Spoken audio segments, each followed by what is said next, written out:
Kevin Markwick. Uckfield FM.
By the wayside, by the wayside.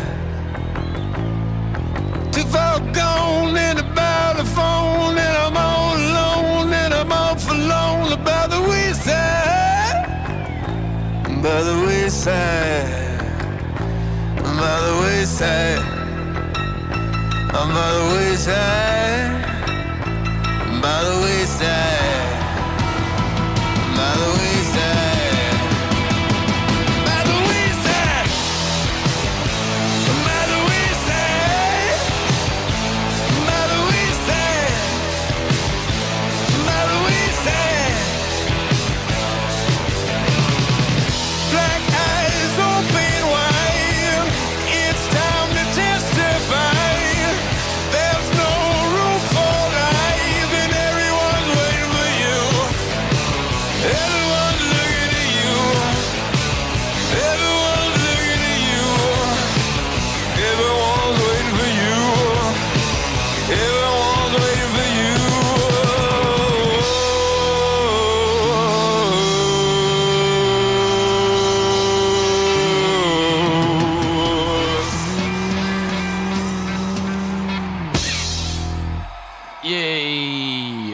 Bradley Cooper from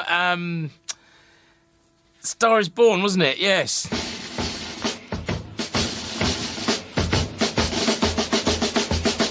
Well, this is going well already. Hello, it's Kevin Markwick here, free from the shackles of the 1970s, finally. And what I'm going to do is do a trawl through 2018. Most of the best of 2018. I've seen a lot of films, but I haven't seen them all. And I've seen some very good ones and some not very good ones. But we're kind of, again, going to look at it through the lens of my favourites and the box office favourites. In Uckfield, that is. Where else is there that's important? So actually that was A Star is Born, which is slightly out of order, but I needed something a bit punchy to start the show. Which is actually, let's have a look, is our 8th highest grossing film of the year in Uckfield. How that compares nationally, I'm not entirely sure. I'm not sure those numbers are out yet. Anyway, we've got lots of really good stuff for you. I, Tonya, Shape of Water, Isle of Dogs, Funny Cow, Happy Prince, Mission Impossible, some ABBA, reluctantly, and all sorts of interesting stuff. And I'm really winging it and making it up as I go along tonight. So we're going to start in January, which I guess is the best place to start, really, and 3 billboards outside Ebbing, Missouri. Directed by Martin McDonagh. And it got the Best Actress, didn't it, for Frances McDormand. And Woody Harrelson didn't get an Oscar, although he was nominated. Sam Rockwell was also nominated and did get an Oscar. And it was a fine film, and actually the 9th biggest film of the year in Uckfield.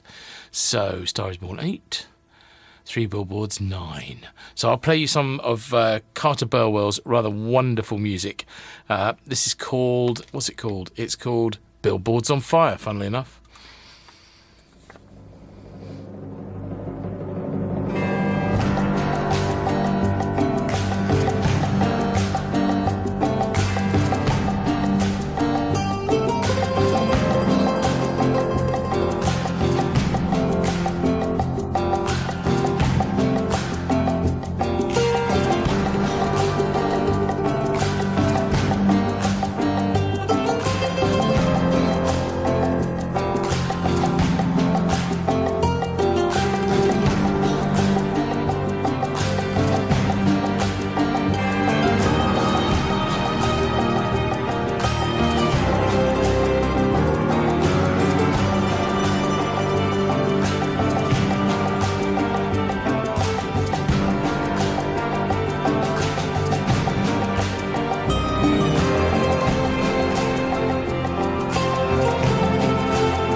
Billboards on Fire from Carter Burwell's score for 3 billboards outside Ebbing, Missouri, our 9th biggest film of the year, which was universally acclaimed, then universally decried, then universally acclaimed again. I think it's one of those, there's no pleasing some people, is there? Efforts. And also, it's that strange thing of that it was claimed as a British film. You know, which is a bit cheeky. I guess it was financed by British. Is it Film 4? Is it Film 4? Probably the BFI. I don't know. What do I know? Which seems to be happening quite a lot at the moment. British filmmakers going to America and making American films with British money. Can someone explain to me how that is a properly allowed thing?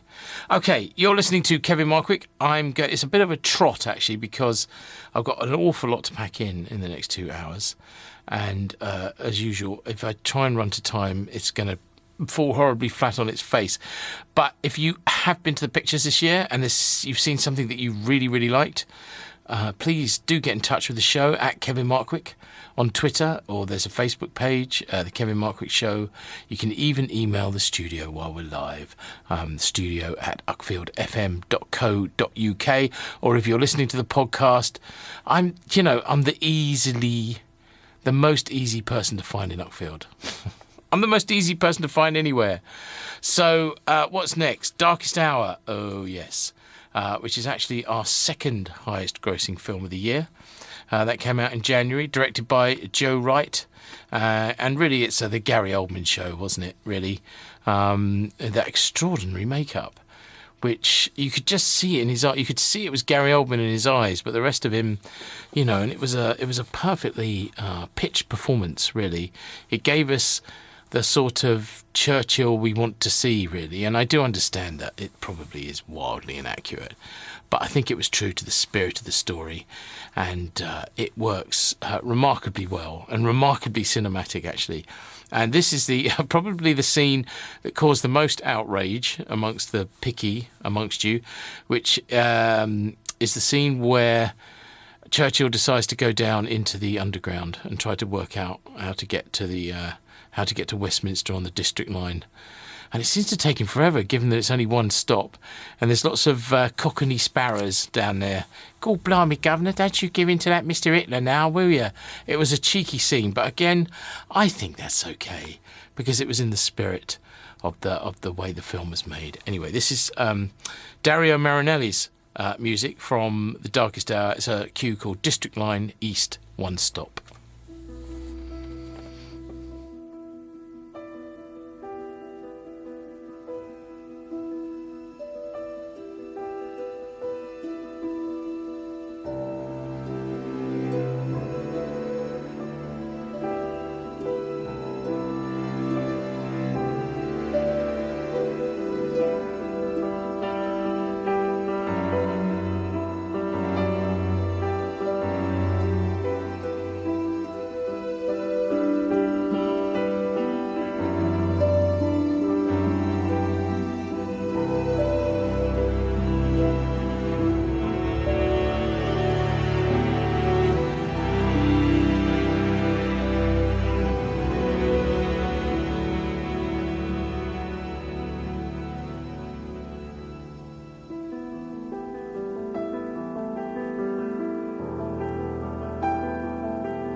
Dario Marianelli's score from The Darkest Hour, which won Gary Oldman his Oscar as old Winston Churchill. Other notable films in January include, or not notable, Coco from Pixar, which was okay. It wasn't their greatest moment. It had some nice, it was colourful, nice to look at, did okay business.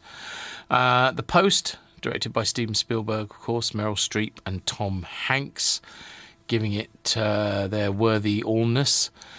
January is always just too overcrowded. As a cinema owner, January is very, very difficult to get right because they all release their awards baiting films at the same time, and it drives us all nuts.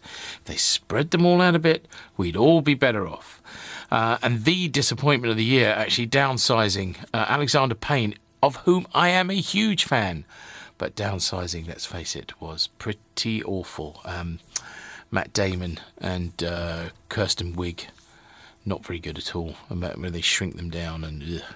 An Early Man, actually, which was a mild disappointment, I have to say, given it was the first Aardman to be directed by Nick Park for some time. But that was January, so we'll take a break, and when we come back, blimey, it's February already. For taste, thrills in one. Top and Choc Sundae. It's new. Crispy hazelnuts. Milky chalk. Then dairy ice cream. And a soup placenta with a toffee taste. Top and Choc Sundae. On sale now.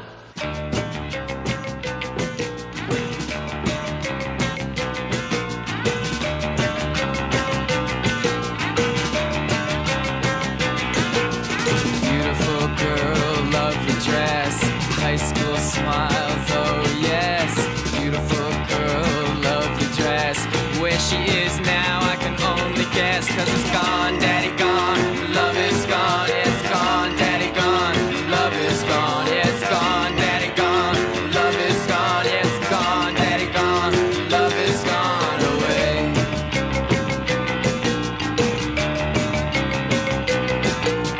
When I see you, eyes will turn blue. When I see you, 1,000 eyes turning blue. 'Cause it's gone, daddy gone, the love is gone. It's gone, daddy gone. Yeah, it's gone, daddy gone. Yeah, it's gone, daddy gone. Love is gone away.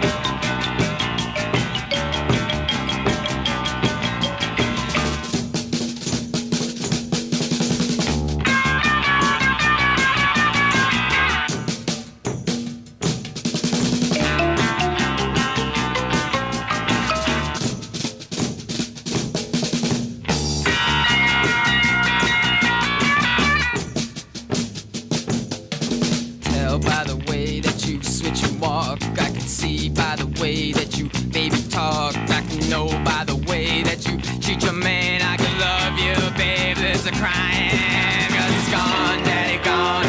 Love is gone. Yes, it's gone, daddy gone. Love is gone. Gone, daddy gone. Yes, gone, daddy gone.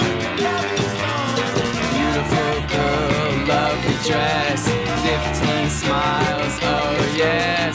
Beautiful girl, lovely dress. Where she is now, I can only guess. 'Cause it's gone, daddy gone.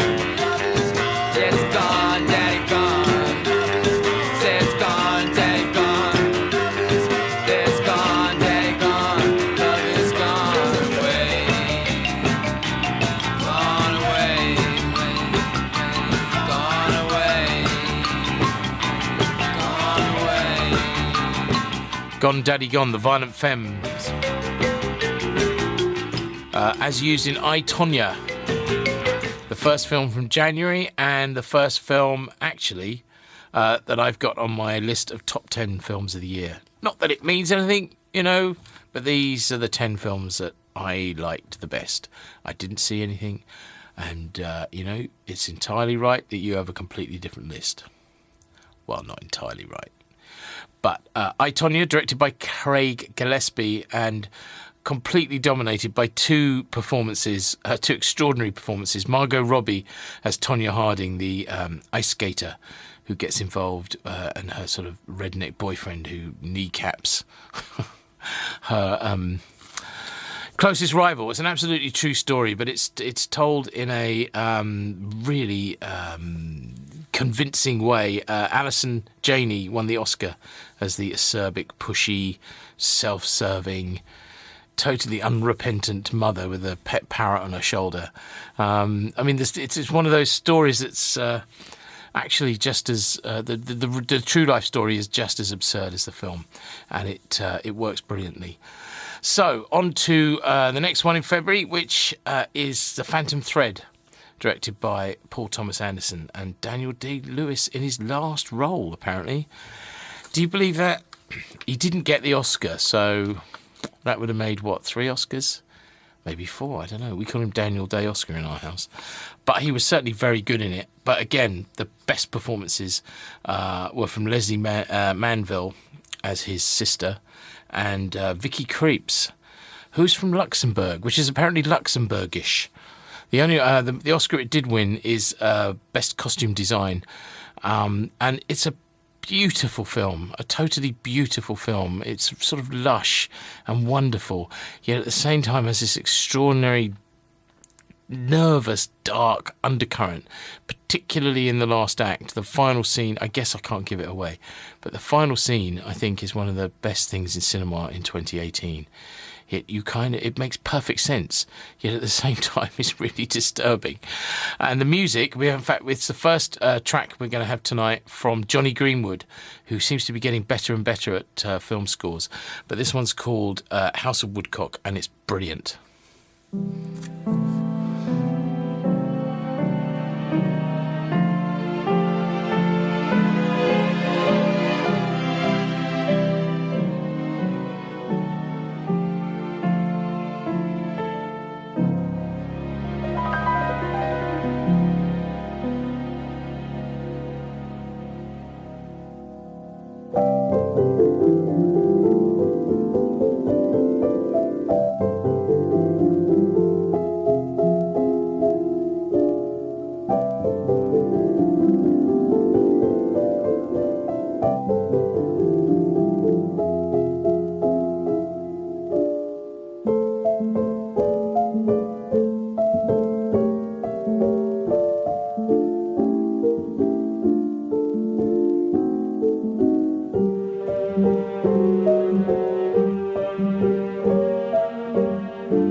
Yeah, I think he's definitely getting better and better. Johnny Greenwood's music from Paul Thomas Anderson's exquisite feature film, The Phantom Thread, which is as exacting and as perfect as the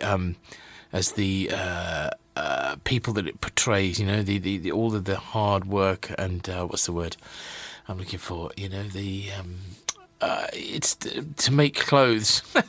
I can't think of the word. It's gone out of my head. This again is why I have to write things down. Anyway, it's almost a perfect film. Is there such a thing as the perfect film? What's the perfect film? Groundhog Day, is that the perfect film? Let me know at Kevin Markwick what the perfect film is. At Kevin Markwick on Twitter or on the Facebook page. Do get in touch with the show. Let me know what you think. That Phantom Thread actually is the second of tonight's films in our mad dash through 2018 that I have in my top 10. Precise is the word I was looking for. The film is as precise as the people in the film have to be when they're making these clothes. That's what's so wonderful about it and the way it's shot. So moving on to Shape of Water, which I didn't put in my top 10. Sorry, Guillermo. Although it did win the Best Picture Oscar. I just didn't quite feel as moved by it as I felt I should be. Maybe I'd had a funny breakfast. I don't know when I saw it. I did see it again and kind of felt the same way. It's beautifully made and to be admired for sure. And Sally Hawkins' performance is wonderful. And Michael Shannon is doing Michael Shannon. And yes, but I did like the score very much by, what's his face, Alexandre Desplat, which I believe, did that win the Oscar? I'll check and let you know.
Alexandre Desplat.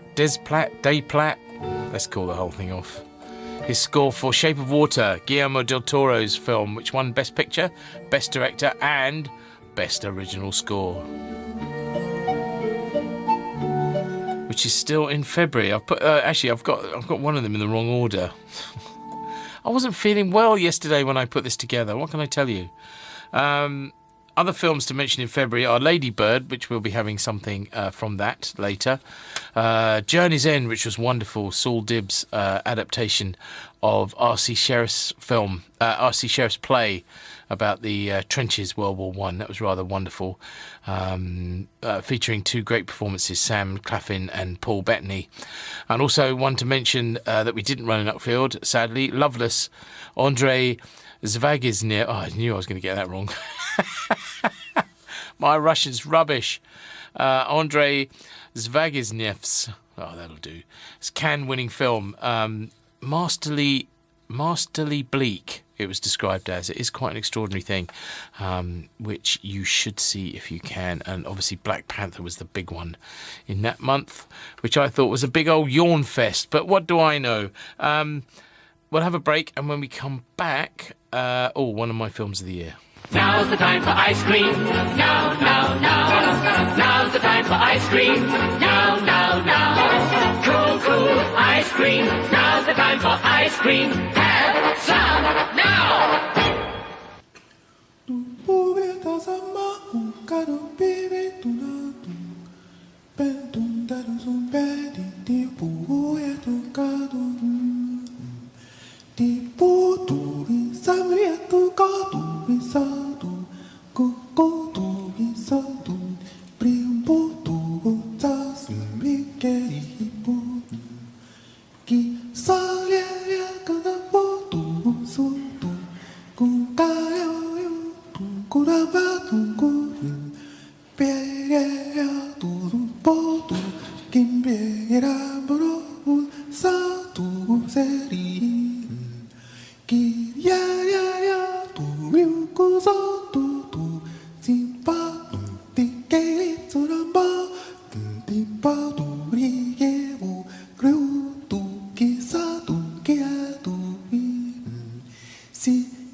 So it goes on.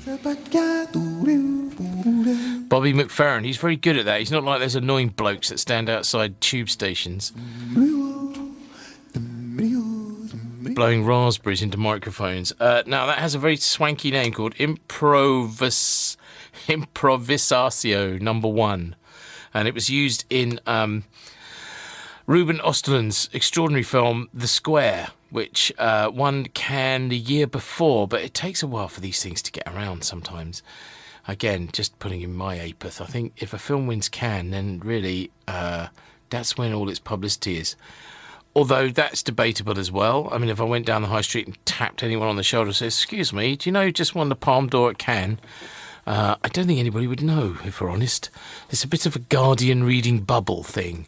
But it was, I loved it. It's a satire of the art world. slightly overburdened with ideas, but more challenging and hilariously funny than anything coming out of mainstream cinema. And the scene with the guy pretending to be the ape in the dining hall, which just goes on and on and on and on. It's one of the most uncomfortable things you'll ever see in cinema. And it is the next one on my list of films of the year. And the next one along is also one of my films of the year. Isle of Dogs. Wes Anderson's animated feature about this doggy dystopia. Now, I'm not usually a big fan of this kind of thing, but done by Wes Anderson, it's deadpan and funny, and again, very, very precise, like all Wes Anderson films. And the voice talents, you know, they've been directed within an inch of their life. Bryan Cranston, Ed Norton, Bill Murray, Scarlett Johansson, Tilda Swinton. The cast is very, very long, and it's just wonderful. And it played in Uckfield. Didn't do especially well, I don't think. I'm not sure how it did well nationally, but I can highly recommend it. And this gets our old friend, Alexandre Desplat, and this is the end titles.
Do you know?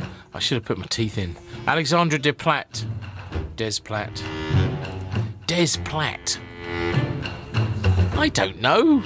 I've never met him. His music from Isle of Dogs, another one on my list of films of the year. Wes Anderson's very precise animation, deadpan, hilariously funny. Now, next up, A Quiet Life, which nearly made my top 10 films of the year, but not quite. Bubbling under. Bubbling under, mate, as they used to say on Top of the Pops back in the olden days when there was Top of the Pops. Marco Beltrami's music from A Quiet Life, which was it a horror film? Kind of was. It sort of it straddled thriller and horror, didn't it? I mean, there were moments of absolute horror. The bit with the nail sticking up in the stairs as she's going down into the cellar, and the bit in the bath when she's about to give birth, and just tense beyond tenseness. The story of a world that's been invaded by aliens who use sound to find you, which meant that you can't make any sound at all, or they will hear you, which is a bit of a nightmare if you're pregnant and just about to have a baby, because you're going to make a bit of a noise and have 3 other children as well. And it was directed by Krasinski, wasn't it? Yes, John Krasinski, who was the guy in The American Office. Remember him? And he's in other sort of beefy roles he has now. And starring Emily Blunt as well, who I believe they're married. Yes, they are. And she was just fantastic in it. Really, really fantastic. And it is the most tense, edge-of-the-seat stuff. I hear they're doing a sequel, which seems a bit disappointing, because one of the things that was impressive about it was 90 minutes, it got in, got out, told its story, thank you very much. And that's all it needed to do, I guess, because it did so very well. Inevitably, we were going to have a sequel, which is a shame. I guess like Jaws 2, everyone ignores it, don't they, really? It doesn't really count. There's Jaws and then that's it. The others are just silly nonsenses you don't need to take any notice of. Unless he comes up with something good, of course. One of the sort of side effects it did seem to have, this film, was it made people very, very quiet at the cinema, because there's really long passages of no noise at all. And because the characters are desperately trying to be quiet, it has that effect as well. Suddenly people feeling guilty about rummaging through their popcorn, which can only be a positive thing. Anyway, here's some of the music from it. Marco Beltrami, and this is called A Quiet Life, from the film, which is called A Quiet Place.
A Quiet Life, Marco Beltrami's score from A Quiet Place, which is very, very good, and it should be seen in the cinema, really, but I guess it's too late for that now. Now, the film that edged it out for me, when I'm going sort of poring over my list like some nerdo, was You Were Never Really Here, directed by probably, I don't know, if one of the best, if not the best directors in the UK at the moment, Lynn Ramsey. And it's her, again, pared down to the bone film about he's like is he a hired killer? I'm not entirely sure. He's certainly a very violent man with a very violent and disturbed past that is detailed to go and rescue a young girl from an abusive place where men go to abuse young girls. It's not very nice, but it again is just so efficient, and the filmmaking is so spot on that it becomes it draws you into this maelstrom of this man's mind, and is perfect. Even though the narrative isn't explained on the nose, you understand exactly what's going on. It's just absolutely amazing. I saw it actually for the first time a few days ago, and it really is quite something. This is no way to review films, is it? To keep going, it's really great, mate. I should be more articulate about these things, shouldn't I? But I've got no one here to talk to about it. I'd probably be better if I did. And also, the score is by Johnny Greenwood again, and this is called Tree Strings.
Oh man, I really want to play you more of that, but I whitter on like a simple-minded horse, and I haven't got time to get everything in. Do you know, when I started this process, I thought there's really not much this year, but as I've gone back through it, there actually was a wealth of really good stuff if you knew where to find it. And this from You Were Never Really Here, also in my top 10 films of the year. Lynn Ramsey's quite unique film. Actually, it's not that unique. I think that's what makes it clever, is that the story itself is we've seen a million times before in a sort of a way, but it's done in the most original way, and that's actually what makes, because most films have already been made before. It's just how you make them now, what you can bring to it. So I've got to have a break now, and when we come back, another one of my films of the year. Oh my goodness, it's too much to bear. Get with it, young man, get in the swing. Only ice cream is that cool zing. So make the evening a regular ball. Get the refreshment that's got it all. Cool, man, like ice cream. Get yours now. She's a funny kind, always acts the clown to all All those faces in dark places, so many rain-gray towns. But any second now, she'll bring down the house. She's a funny cow. She's a funny cow. See her take a bow. The stages that she graces so much bigger now. And by any means how she'll bring down this house. She's a funny cow. Now she'll never play those haunted music halls again. Something better's coming, and it's just around the bend. She will not forget her roots or where it all began. One click of those ruby slippers and she's home again. She's a funny cow.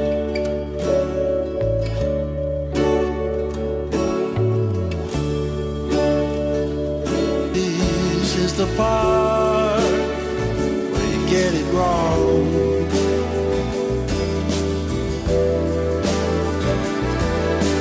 Sometimes it's not where you're at, it's where you're from.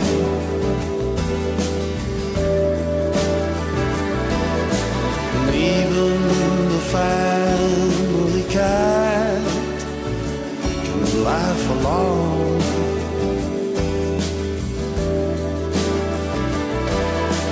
She could sing to the birds, and they'd sing her songs. She's a funny cow.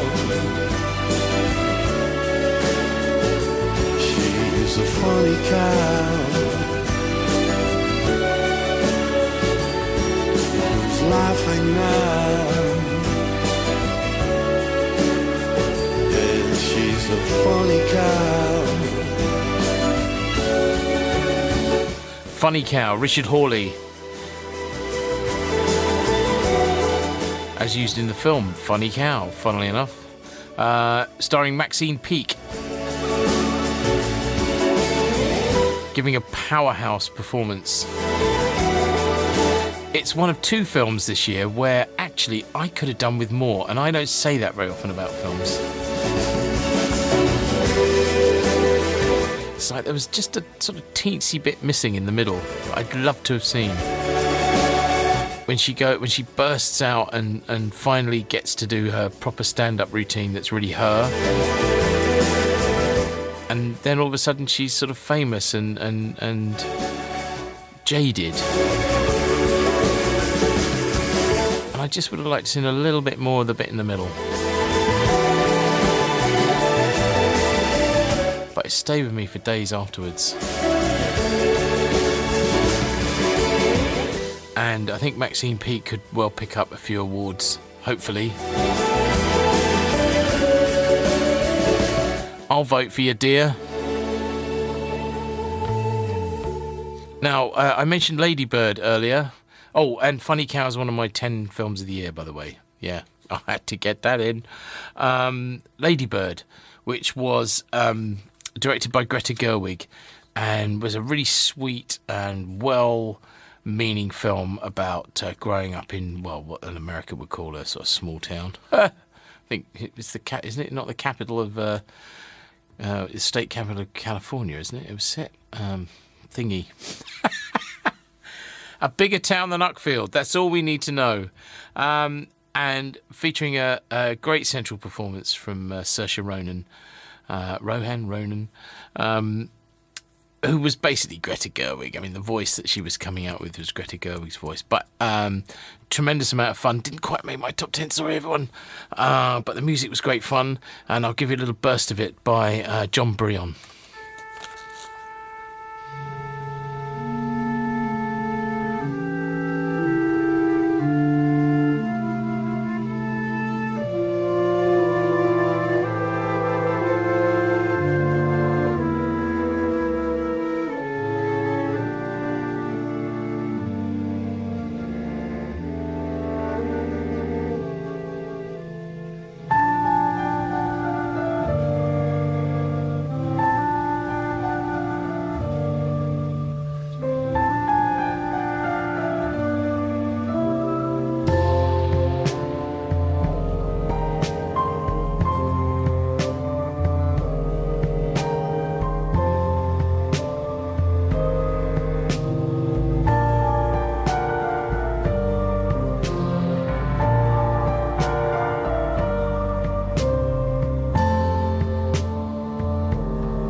John Brion's score for Lady Bird, Greta Gerwig's directorial debut. And a fine one it was too. Now, I've not been keeping you up to date, have I? So we went through March. The Square, Isle of Dogs, Never Really Here. Other films to mention, Peter Rabbit was in March. Let's face it, a pretty ropey film. However, it came in at number 4, would you believe, in the Uckfield box office top 10 of the year. And then there was Unsane, which was interesting. Not as good as it should be. The comeback film from Steven Soderbergh.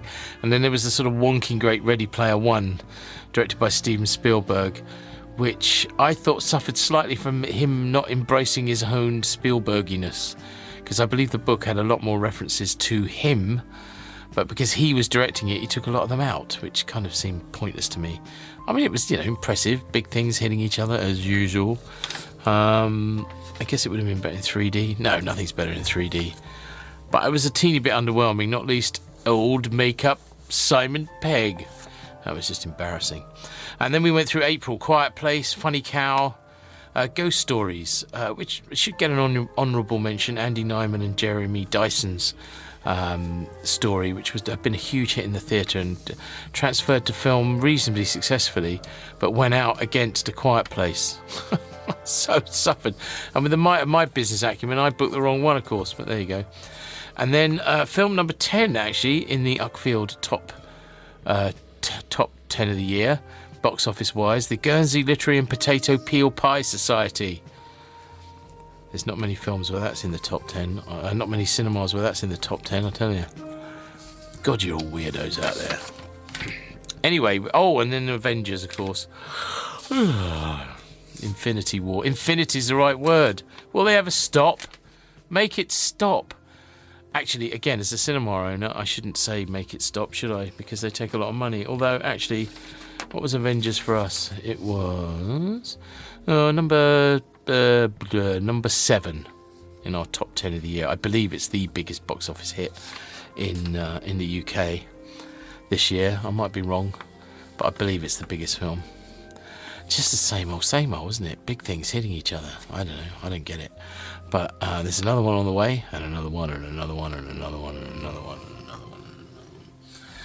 So that was up to April. And then we're in May.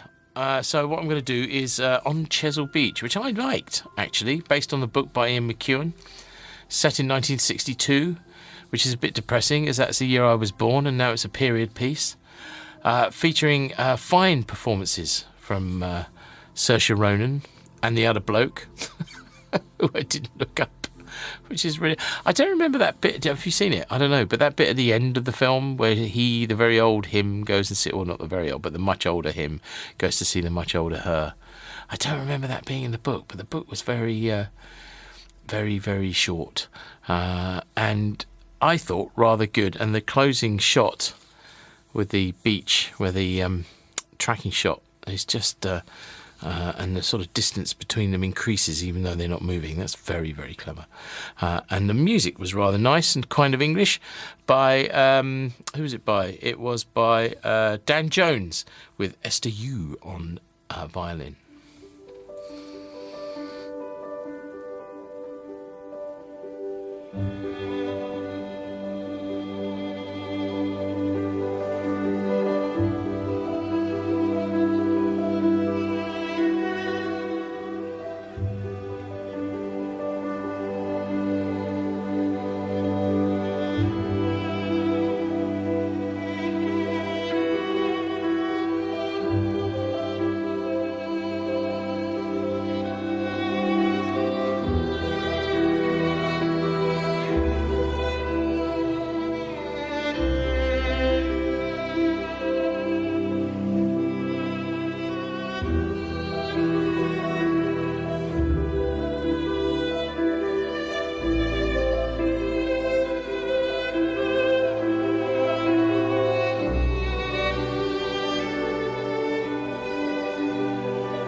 That's called A Walk in the Meadow by Dan Jones, featuring SDU on violin, from On Chesil Beach, a rather, I thought, neglected adaptation of Ian McEwan's novelette. And Billy Howell was the guy that was in it. He was very good. I think, if you'll forgive me, the date it went out wasn't good. I mean, May, a film like that is always going to struggle in May to get an audience, I think. I think the audience for that film are probably thinking about other things. Or worried about the noise coming from Avengers Infinity War on the other screen. I don't know. So that was it for May, really. Tully, Jason Reitman's film with Charlize Theron, which I know some of you liked. I found it a bit annoying. I always get annoyed when really beautiful actresses kind of dowdy it down. I always think it's a bit, you know, there are plenty of other actresses that could play the part. And Sherlock Gnomes, which was a disappointment in the end. Deadpool 2, which was okay. Not bad, quite funny. And Solo, which was an unmitigated disaster, I thought. Horrible, dull, dark, unnecessary film. Too much Star Wars. So what are we going to do next? Oh, scary film. We're into June. Hereditary, which is on my list of films of the year. A totally scary film. And Ari Aster, who directed it, was his debut film. But it belongs entirely to Toni Collette. Her performance just... Oh. And also, Millie Shapiro was equally terrifying as the young girl with the making the noises. She actually originated the role of Matilda on Broadway, can you believe? But I think it's got to be the scariest film I've seen in a very, very long time. Because I've got a cinema, I'm kind of lucky, I ran it to myself. And I was sort of shouting, going, oh no, what? Ah! Putting my hands on my head at one point, going, no! And yeah, really kind of tingly, creepy, horrible feeling it leaves you with. It's a really accomplished piece of horror. And this is from the soundtrack by Colin Stetson, and it's called Reborn.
Yowza, that's good.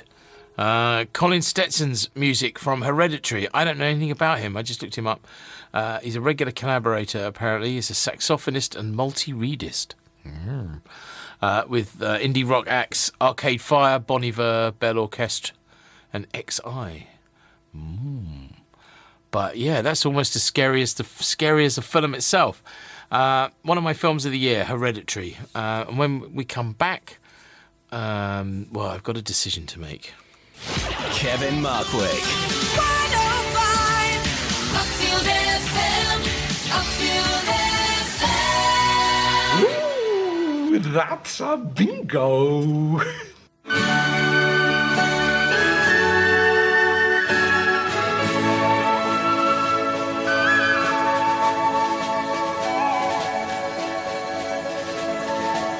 Can you hear the drums, Fernando?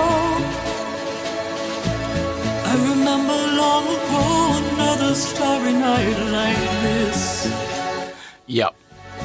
Yeah, I can hear the drums, Fernando. I really, really can, but there's only so much of this I can take. Humming to yourself and softly strumming. I do appreciate I shouldn't be so sniffy. I do appreciate that. Sounds of bugle calls were coming from afar. But this is my trawl through 2018. So now, Fernando.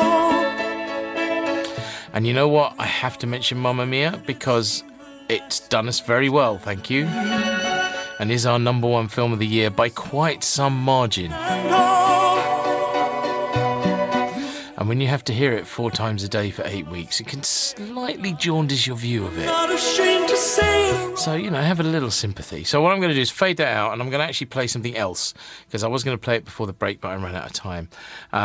One of my films of the year, the horribly underrated The Happy Prince, written, directed, and starring Rupert Everett, and it basically is tells the story of the end of the life of Oscar Wilde, told with genuine love and genuine flair. In actual fact, Rupert Everett's performance is wonderful. Colin Firth is great.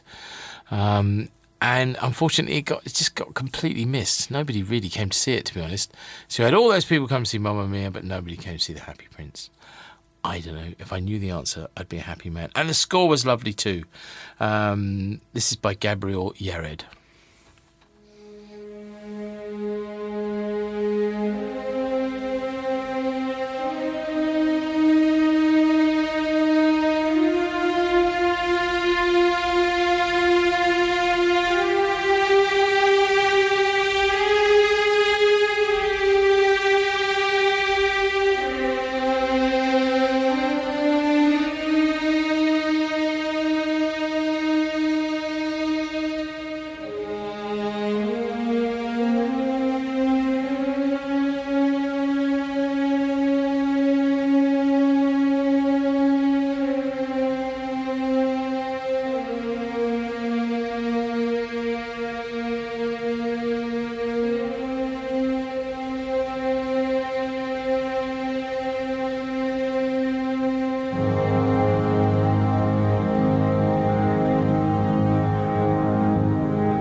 Gabriel Yared's score from The Happy Prince, one of the most underrated films of the year. I think it deserved a lot better all round. It's Kevin Markwick. It's Monday night, Uckfield FM. We're on a sort of galloping whistle-stop tour through the best of 2018, or at least what I think is the best anyway. And my view's quite jaundiced, let's face it. So where does that leave us? Let's have a look. We've done May. June, we did Hereditary, Happy Prince, Ocean's 8. Meh. Should have been better than it was. And Sicario 2, which actually you had no right to expect anything of and wasn't too bad.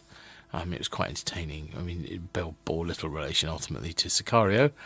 But, you know, there you go. And I'm not a total curmudgeon when it comes to mainstream cinema. I'm really not. I mean, uber mainstream cinema. Most of my taste is pretty mainstream. But, the Marvel stuff leaves me cold. But this one I quite liked.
The souped-up, testosterone-fueled version of Lalo Schifrin's Mission Impossible theme from Mission Impossible Fallout, which was all right. I quite enjoyed it. It was a bit too long, but they all are.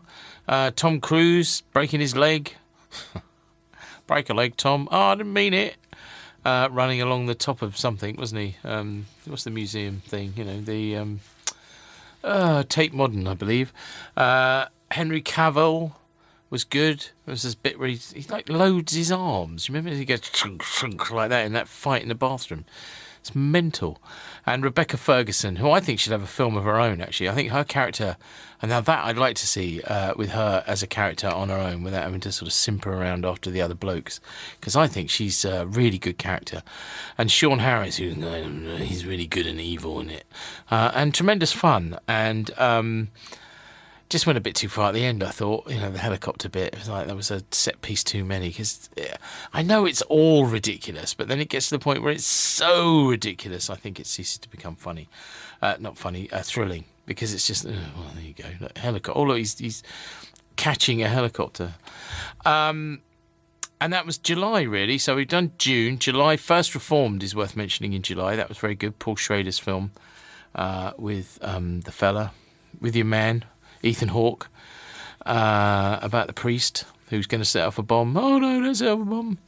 And Incredibles 2, which did very well, I believe, is that in our top 10? Incredibles 2, top 10 films of the year. Yes, it's number 5. It was good, but I guess it didn't have the sort of surprise, did it, of the first one? Didn't have the delightful surprise the first one had. Incredibles is one of my favourite Pixar movies, if not my favourite. And then Mamma Mia, of course, the #1 film of the year. Spitfire is worth mentioning. Beautiful film about the aircraft with some extraordinary aerial photography. And then Mission Impossible and Apostasy, which I haven't seen yet, and I feel really bad I haven't seen that. I'm going to try and see that this week. Which brings us to August already, and another one of my films of the year, Black Klansman.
Blood and Soil from Spike Lee's film Black Klansman, which is in my top 10 films of the year. It got mixed reviews when it came out. I think it's one of those things that, particularly with emotive issues like racial discrimination and race equality, that you're just never going to please everybody who's got a sort of vested in, well, not vested interest, but what's the word I'm looking for? It's just, it can never be right on enough, or it can never be, and it's Spike Lee. I'm not going to argue with Spike Lee. He knows way more about this stuff than I, as a white man, do. So, and I thought by the end, the last few minutes was very, very moving indeed. When it sort of comes up to and shows the modern day demonstrations and things, and yeah, the white guys are a bit one-dimensional, but not all of them. And I think it's allowed, don't you, in this instance? Okay, so we will have a break, I believe, and oh yes, this was it third biggest film of the year when we come back. Kevin Markwick. 105 Uckfield FM. You think he's gone? He's not gone. That's the whole point. He's never gone. She keeps a Moet Chandon in a pretty cabinet. Anthony case, she says, just like Marie Antoinette. A building remedy for Khrushchev and Kennedy. At any time, an invitation you can't decline. Caviar and cigarettes, well versed in etiquette, extraordinarily nice. She's a killer queen, gunpowder gelatine, dynamite with a laser beam, guaranteed to blow your mind. Recommended at the price, insatiable and appetite. Wanna try?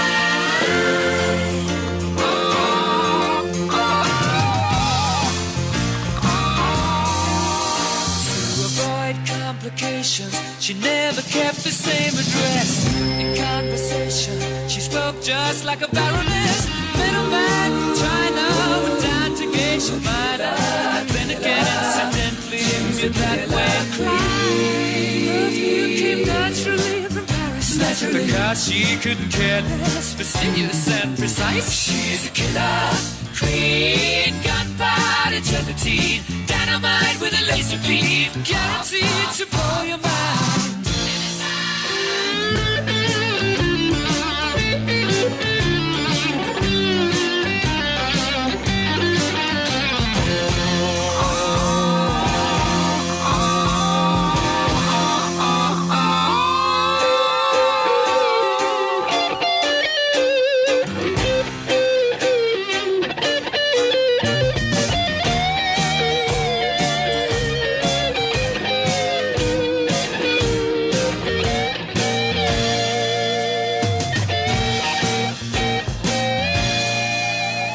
Of a hat, she's as willing as playful as a pussycat.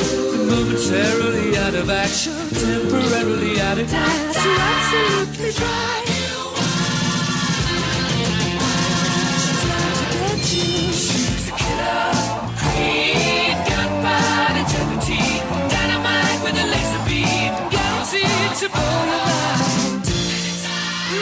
Recommended at the price, insatiable and appetite. Wanna try?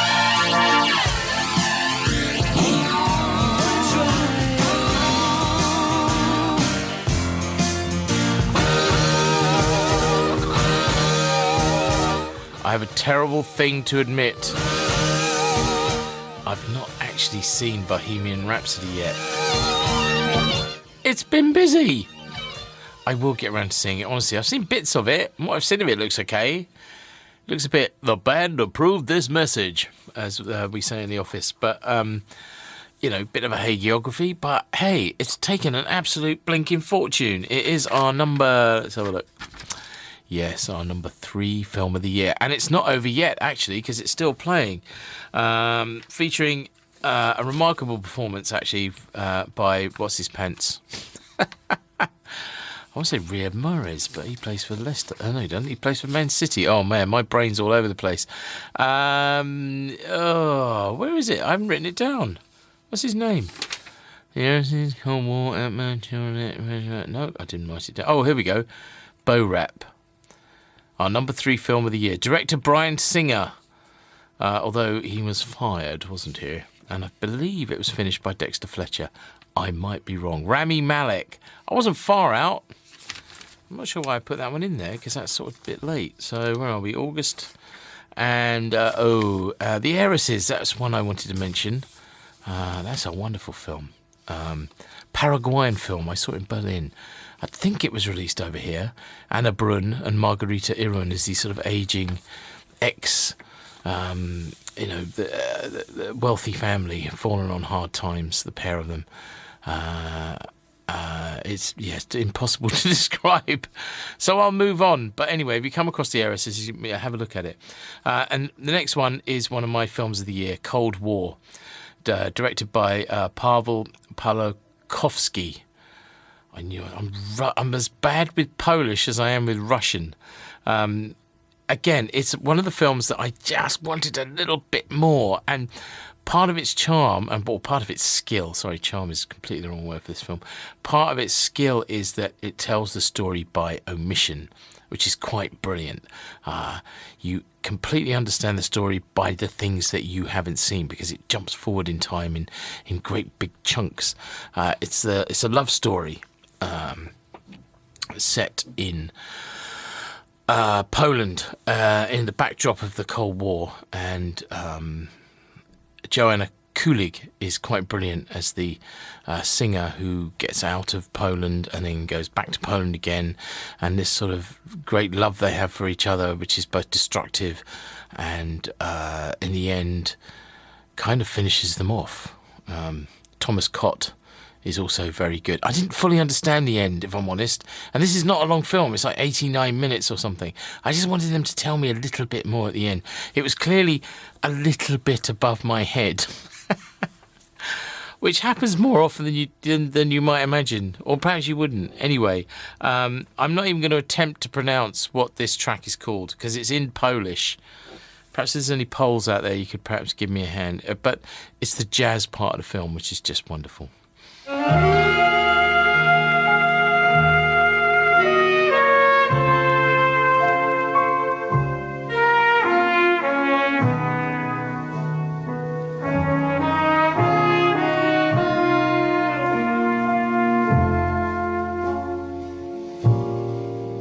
Dwa serduszka, cztery oczy.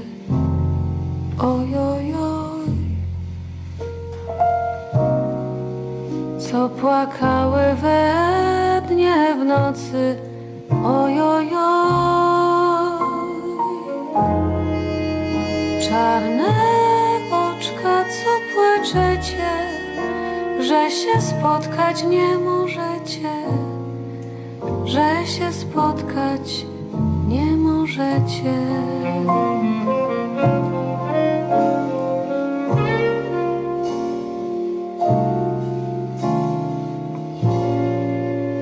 Mnie matula zakazała, ojojoj,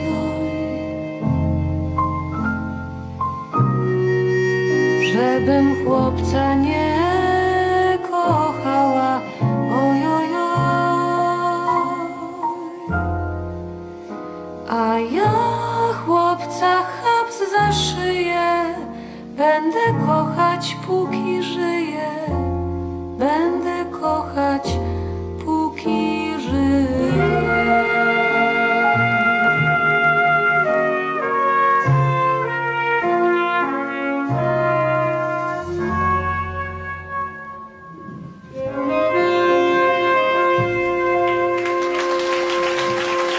Joanna Kulig singing in Pavel Pawlikowski's extraordinary film Cold War. Right, so I'm all over the show here, actually. Let's have a look at the list of glory. The next one, yes, is First Man, which didn't make... I'm crestfallen it didn't make my top 10. I really, really, really wanted this to be in my top films of the year. And it's up there, but I don't know, there was something... And I love Apollo films. I was Apollo mad when I was a kid. I can happily sit through Apollo 13, which is not the greatest film ever made, but it's got spaceships and Apollo in it.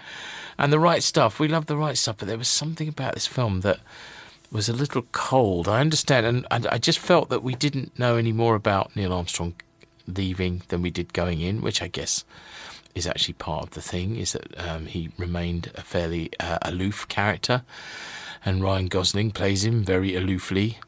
But the spacecraft sequences are amazing, and it's the first time you get a real sense that, particularly in Gemini, that it was a bucket of bolts, literally held together with rivets, and the sort of shaking and the terrifying immediacy of what they were doing. But I just wanted to love it more. It was like Apollo 13 meets Tree of Life. I thought the family sequences were trying too hard to be... a bit they weren't avant-garde at all, but I don't know. There was something about it. I'm going to have another look at it at the weekend, because I really, really wanted to love this film to teeny tiny bits, and it was too long. But This is called The Landing, and the music is, of course, by Justin Hurwitz, who'd done the music for La La Land. What's his fancy? The director. Damien Chazelle's previous film, La La Land. In fact, I think he's done the music for all his films. But this is called The Landing from First Man.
Justin Hurwitz score from First Man, Damien Chazelle's film about Neil Armstrong. And landing on the moon. I so wanted to love this film. Like, I wanted to love it to tiny, tiny bits. I'm going to give it another go. I'm going to make myself love this film to tiny bits.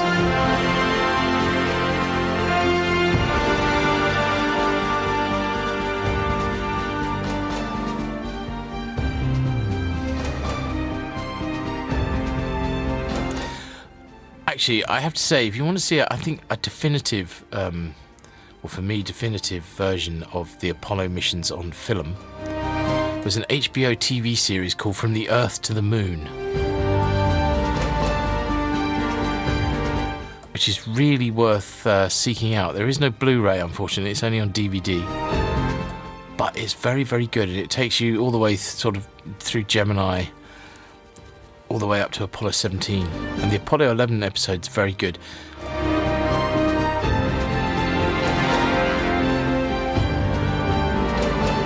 I feel really bad now.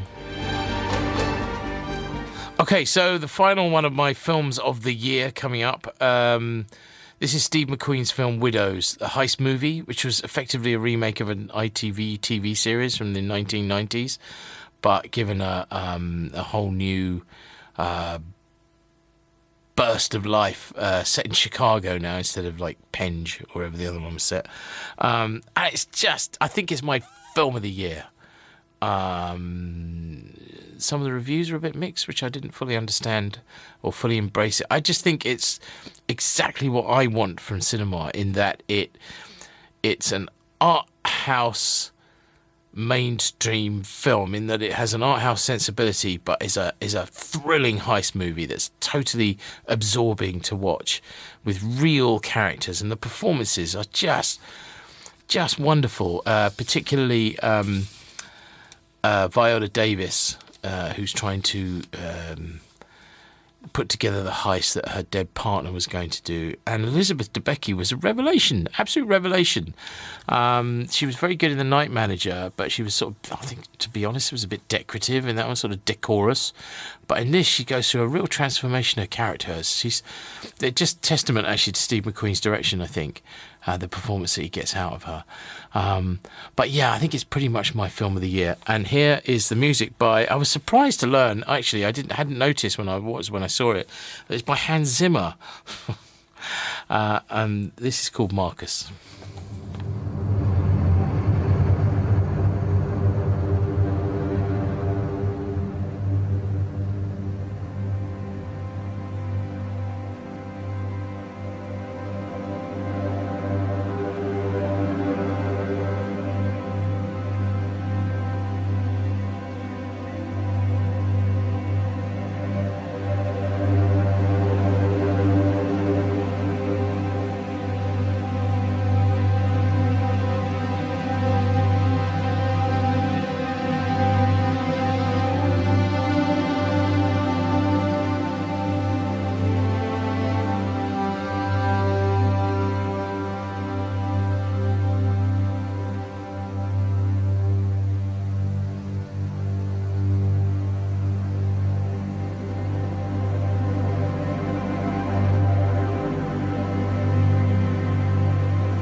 Marcus, the track, a cue from Hans Zimmer's score for Widows, which is pretty much my film of the year, I think.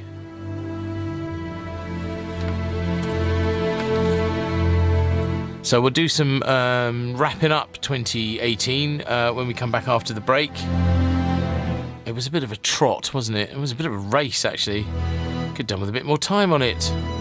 Anyway, here's a break. Suncrush! Everyone goes for Suncrush. Oh, it's delicious. On sale now. Kevin Markwick. 105 Uckfield FM. He's more machine now than man. Twisted and evil.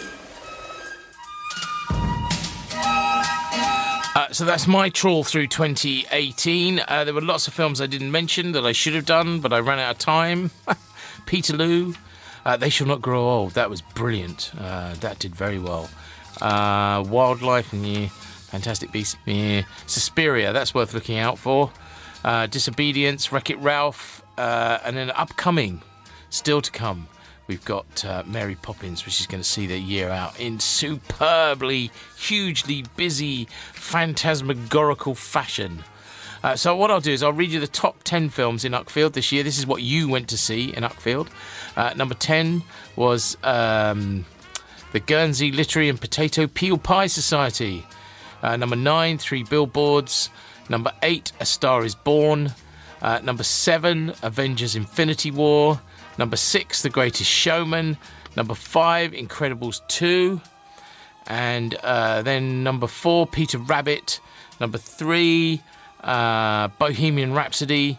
Number 2, The Darkest Hour. And number 1, by quite some margin, was Mamma Mia, Here We Go Again. Oh, yes, we did. Now, next week is my last show. Hey! And I'm hopefully going to have some guests with me, and we're going to do Christmas films. We're going to talk about films either set or about or that you watch at Christmas. And I think we're going to have some fun. So it's like the Kevin Markwick Christmas show. What more could you want? So I'm going to leave you, actually, with... so please tune in for that. And hello, podcasters. Good to hear from you. It would be really good to hear from you. I'm going to leave you with this from the Ballad of Buster Scruggs, which is not allowed, really, because it was actually on Netflix. But it's a Coen Brothers film, and I really loved it. So I couldn't have put it in my top films of the year. That wouldn't have been allowed because it didn't go out in the cinema. But that's a whole other thing. From the Ballad of Buster Scruggs.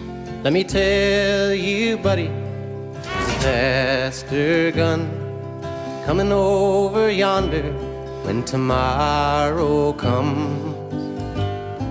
Let me tell I see you all next week. I love you all. Bye. Till you find yourself singing your last cowboy song. Yippee-ki-yay, when the roundup ends. Yippee-ki-yay, and the campfire dims. Yippee-ki-yay, he shouts and he sings. When a cowboy trades his spurs for wings. When they wrap my body in the bindling sheet, and I take my 6 irons, pull the boots from my feet. unsaddle my pony, she'll be itching to roam. I'll be halfway to heaven under horsepower of my own. Yippee-ki-yay, when the roundup ends. Yippee-ki-yay, and the campfire dims. Yippee-ki-yay, he shouts and he sings. When a cowboy trades his spurs for wings. Yippee-ki-yay, I'm glory bound. No more jingle jangle, I'll lay my guns down. Yippee-ki-yay, he shouts and he sings. When a cowboy trades his spurs for wings.